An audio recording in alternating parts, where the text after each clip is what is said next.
आइए हम आज के वचन में चलते हैं। आज हमने पढ़ा है निर्गमन 21:12 से 27 अध्याय।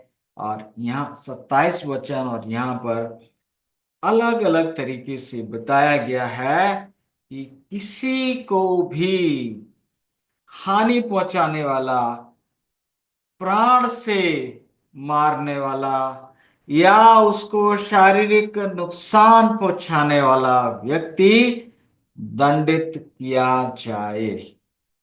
लेकिन अगर कोई अनजाने में, बिना किसी पूर्व योजना बनाए किसी को मार दे, कोई मर जाए उसके हाथ से, तो उसके बचने के लिए शरण नगर बनाए गए थे, पनाह लेने की जगह बनाई थी, जहां आप जाकर अपने प्राण को बचा सकते हैं।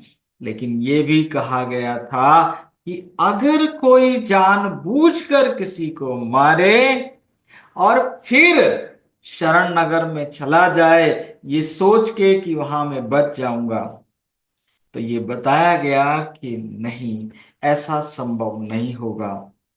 उसकी जांच की जाएगी और फिर उसको शरण नगर से निकाल कर उसको दंड दिया जाएगा।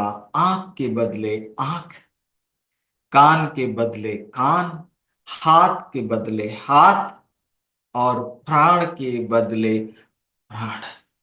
मेरे प्रियो, ये आज की रीडिंग है। इसमें माता पिता शामिल हैं, इसमें पड़ोसी शामिल हैं, इसमें दास दासी शामिल हैं, इसमें हमारे साथ काम करने वाले लोग शामिल हैं। और परमेश्वर का वचन हमको कह रहा है कि किसी पर वार नहीं करना है, किसी को किसी की हत्या करने की जरूरत नहीं है। क्यों? हमने सीखा है, जो हम बना नहीं सकते उसका विनाश करने का हमको कोई अधिकार नहीं। जब हम जीवन दे नहीं सकते तो जीवन लेने का हमें कोई अधिकार नहीं है। और अगर कोई किसी का जीवन लेने का प्रयास करता है या जीवन उसका ले लेता है, तो वो 2 गुना दंड पाता है। चौंकिए मत। एक दंड तो वो है जो परमेश्वर के द्वारा या समाज के द्वारा उसको दिया जाता है, लेकिन दूसरा बड़ा दंड ये है, उसकी खुद की आत्मा उसे दंडित करती है।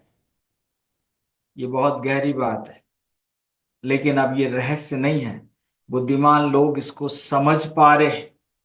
यही एक वजह है कि जब मेरा और आपका प्रभु सलीब के ऊपर लटका हुआ था, लोग उसको ठट्ठों में उड़ा रहे थे, अपमानित कर रहे थे, चुनौती दे रहे थे। उसने क्या कहा?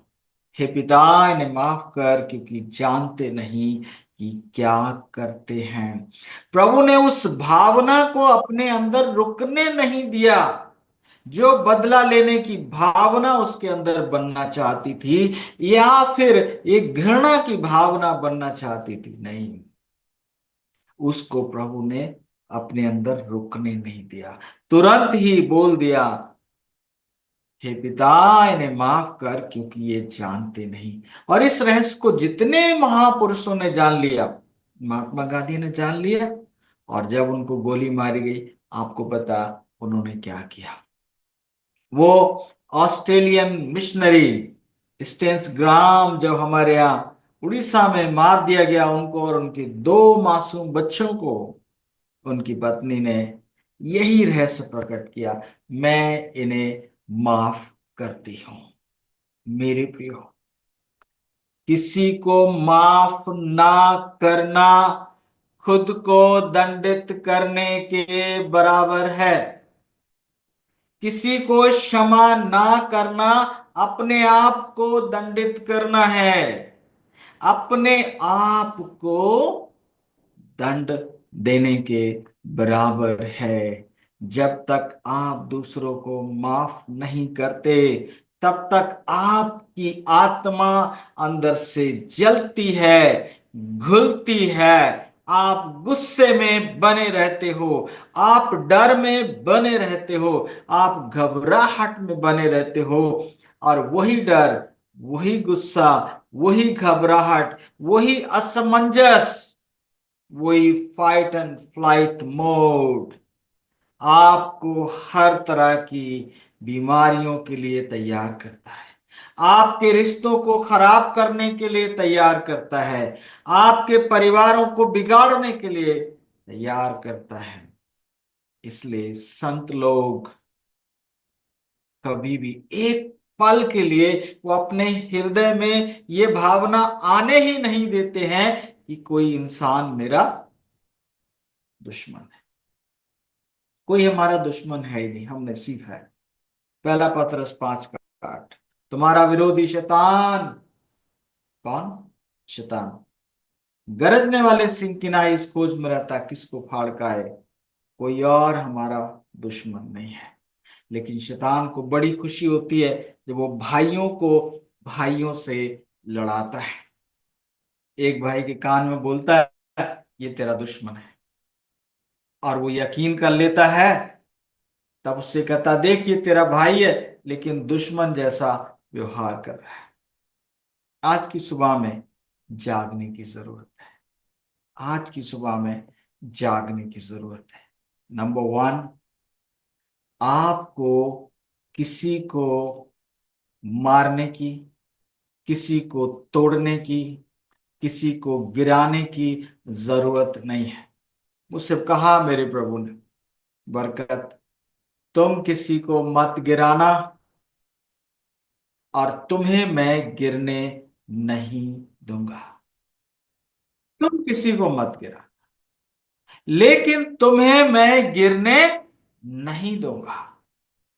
तुम किसी को मत मारना और तुमको मैं किसी को मारने नहीं दूंगा।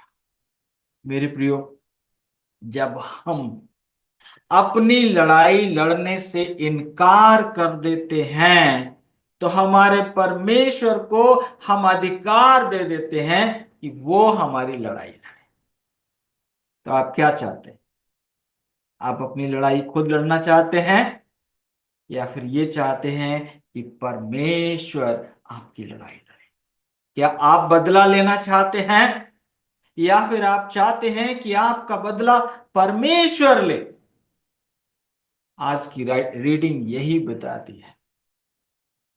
या तो हम किसी को मारते हैं, या हम किसी के द्वारा मारे जाते हैं। जब हमारे दिमाग में ये तय हो जाएगा कि कोई इंसान हमारा शत्रु नहीं है, तो हमें किसी को मारने की जरूरत नहीं। और जब हमारे ऊपर चोट लगती है, तो उस समय हमें क्या सोचना चाहिए? ये जो कुछ हो रहा है मेरी आंखों को खोलने के लिए हो रहा है। मेरे साथ जो कुछ भी हो रहा है मेरी आंखों को खोलने के लिए हो रहा है, मुझे ताड़ना दे रहा है। मेरा परमेश्वर मुझे ताड़ना देकर मुझे जगा रहा है, मुझे अलर्ट कर रहा है। आप कल्पना करिए, आप अपने सबसे अच्छे दोस्त के साथ सड़क के किनारे आप टहलते हुए जा रहे हैं, और आपका दोस्त जो है वो भांप लेता है कि एक गाड़ी आ रही है सामने से बहुत तेजी के साथ, और अगर तुरंत ही आपके हाथ को तेजी से खींचकर आपको सड़क के बाहर ना किया जाए, तो आप गाड़ी के नीचे आ जाएंगे। और वो दोस्त क्या करता है? बहुत तेजी से आपका हाथ खींचकर आपको सड़क से बाहर करता है, और उसमें आप गिर जाते हैं, उसमें आपको चोट लगती है। परमेश्वर भी मेरे और आपके साथ ऐसे ही होने देता है। मेरे प्रियो, अगर आज का संदेश हम समझ जाए, तो हमारे जीवन से सारे अभाव चले जाएंगे। नंबर वन अभाव तो ये कि हम अकेले हैं, कोई हमसे प्यार नहीं करता। क्यों करेगा प्यार आपको कोई? जब आप हर एक को अपना दुश्मन मानते हैं तो कोई आपको प्यार कैसे करेगा? सही बात है। तो दुश्मन को जानिए और उसको ही दुश्मन मानिए, बाकी सब आपके भाई और बहन। जब आप लोगों को भाई और बहन के रूप में स्वीकार करेंगे तब उनका प्यार आपके जीवन में नजर आएगा। दूसरी बात, जब आप परमेश्वर में हैं तो आप बहुतायत में हैं, और जब आप बहुतायत में हैं आपको किसी पर वार करने की जरूरत नहीं, आपको किसी की रोटी छीनने की जरूरत नहीं, आपको खुद की लड़ाई लड़ने की जरूरत नहीं। वचन कहता है संग्राम यहोवा का है, संग्राम यहोवा का। ये लड़ाई परमेश्वर की है, और ये लड़ाई परमेश्वर के दास और दासी अपने घुटनों पर लड़ते हैं, प्रार्थना में जाकर वो लड़ते हैं।